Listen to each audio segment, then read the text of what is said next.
شاء الله على هالطير الفاخر. هذا من أندر الطيور اللي انصادت في الكويت. كم وصل سعره أو كم باع؟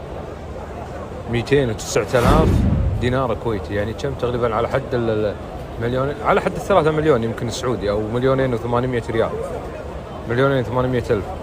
يعني سعر ما راح يصير مثله. سموه طير العوازم.